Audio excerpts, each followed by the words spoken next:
Hello there, dear viewers. Slice is out this week, so I'll be filling in for this week's My Hero Academia recap.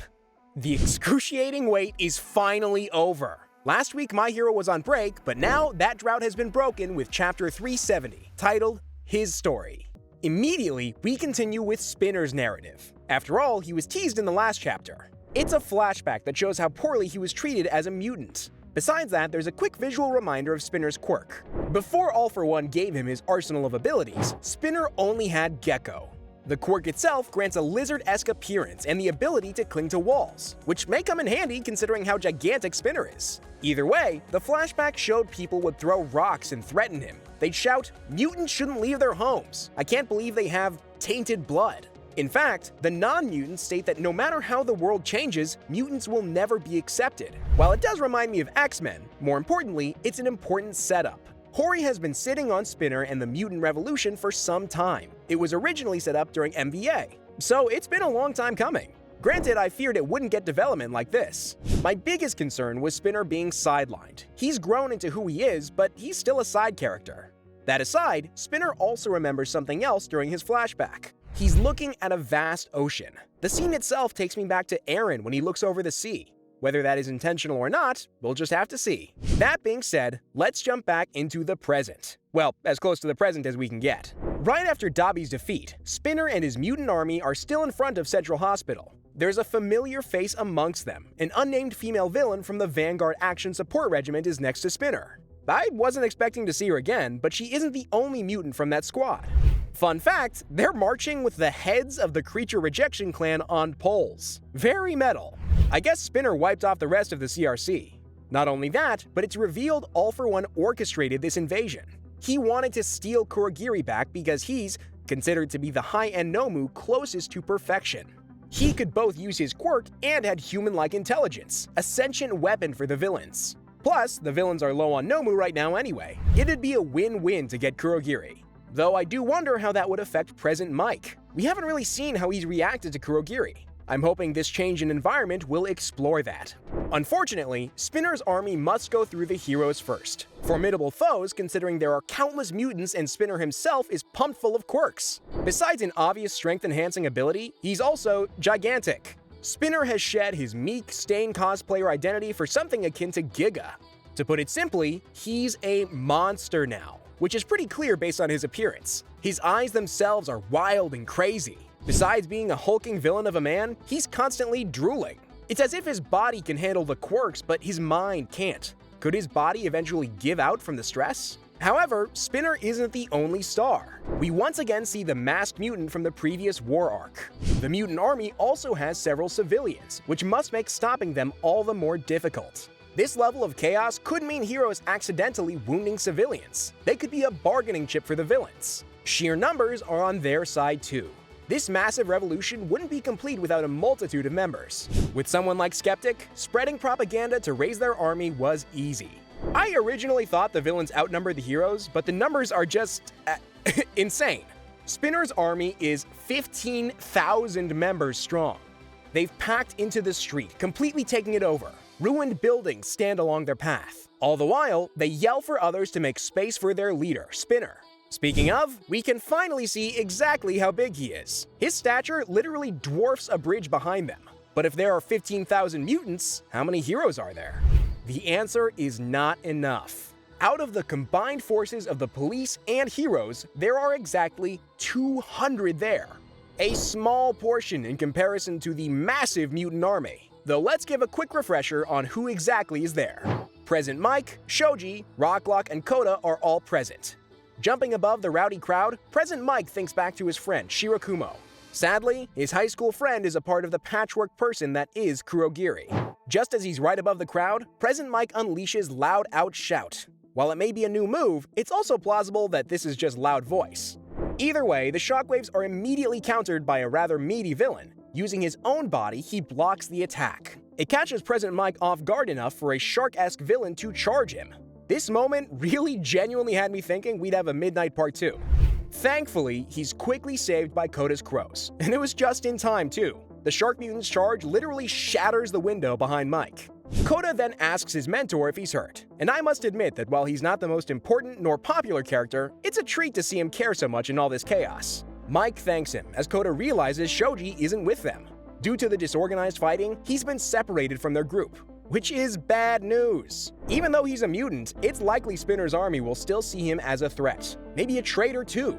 Switching to the police side of things, officers ask their chief to call for reinforcements. Against a gigantic mutant army, all they have are taser shields and non-lethal guns. The chief responds that reinforcement isn't possible. They're the last line of defense, and unfortunately the villains seem to know that. They've already begun separating heroes and police, isolating their already tiny forces. Meanwhile, Rocklock is getting swarmed. He questions aloud why they're fighting back so ferociously. Sadly, this lands him in hot water. The mutants surrounding him begin to threaten him. "Shut your mouth, we've had enough, we're not rioters." One mutant looks Rocklock in his face and shouts, "You human-faced people will never understand." It's a strong line, one that shows exactly how ostracized the mutants feel. Despite the fact they all share the similar trait of possessing a quirk, they still feel alienated due to their appearances. Honestly, it reminds me of the mutant woman Deku saved. Except it's in reverse. Regardless, it does prove that this mutant uprising has been in the works for quite a while. Then, the crowd changes focus to none other than Kota. He's quickly grabbed and thrown to the ground as his fellow mutants tell him to disappear. Seeing this in the leaks made me concerned for him. He hasn't had much screen time, and a student death would be rather shocking. On the ground and obviously confused and afraid, Kota begs them to stop. He asks why they're even doing this and says they can still end this. It's clear he's trying to appeal to his fellow mutants. But sadly, it falls on deaf ears. A mutant rips off both his headgear and mask. She gets in his face and tells him, "Must be city scum, you damn traitor. You're either with the mutants and their violent revolution, or you're against them. There's simply no gray area." After all, this final war is a battle of ideologies and beliefs. Feelings run so strong, it must be impossible to relate to Kota, even if he's a mutant too. Plus, Kota may not have the same experiences as a mutant either. He was able to become a hero and has friends who support him. Spinner and the other mutants there never got that chance. His army continues to destroy the buildings, all while shouting to let Spinner through. Their liberation has now come, and Spinner is their spokesperson. Which is ironic considering Spinner seems to be losing his mind. It's unlikely he could formulate sentences or speak up for the mutants. At this point, he's just a lethal weapon. However, that does take us back to the masked mutant from the Vanguard Action Squad. Atop a roof, he begins to give a speech. He tells the mutants below to let their anger consume them. All the caveats of quirk-powered society have failed them. In his own words, quirk counseling, quirk education, these are nothing but means of oppression. Once again, we go back to the idea of how harmful quirk counseling is. It created the killer Toga is today, and it didn't do much to stop quirk discrimination. I'm hoping with his new spotlight on it, we'll get some details about exactly what quirk counseling is. We know the damage it's done, but we don't know what it entails. The masked mutant goes on to proclaim that today is their day of liberation. Today, they take back the power they weren't allotted.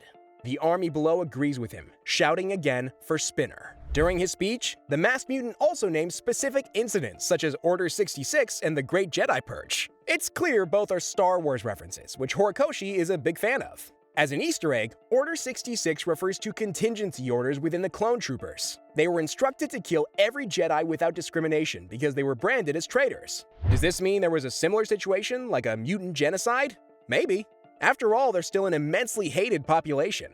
The masked mutant makes that parallel even more clear. He states, when asked about his reasons, a man in these massacres simply said they were gross. What's interesting is that this flashback seems to show a certain individual in a suit. Could it be All For One? He was most likely alive during these two incidents, and I don't doubt he stoked the flames for it to happen.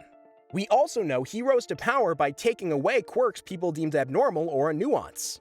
Either way, the masked mutant references current happenings. He proclaims that people believe times have changed, but that is merely a lie. He goes on to say that while people in big cities may not discriminate due to diversity, that can't be said for other places. Elsewhere, there are people who will call their existence disgusting.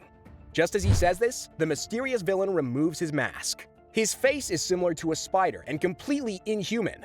He tells them that the hero's light won't reach them.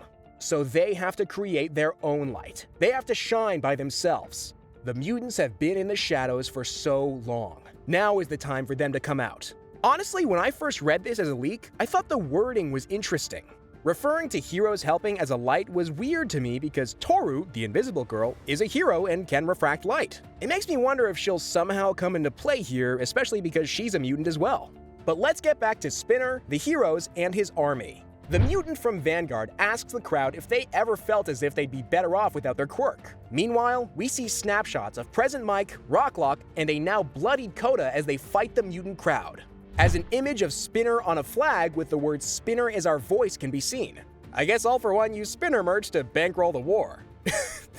Meanwhile, the mysterious mutant proclaims, "You people are not our heroes." It's a powerful statement. Rejecting them as heroes is an invalidation of their identities, which feels similar to what the mutants experience too. Once again, Spinner is shown and he's just as drooly as before. The mysterious mutant addresses him, saying Spinner will be the one who will give them a place, a center spot within society.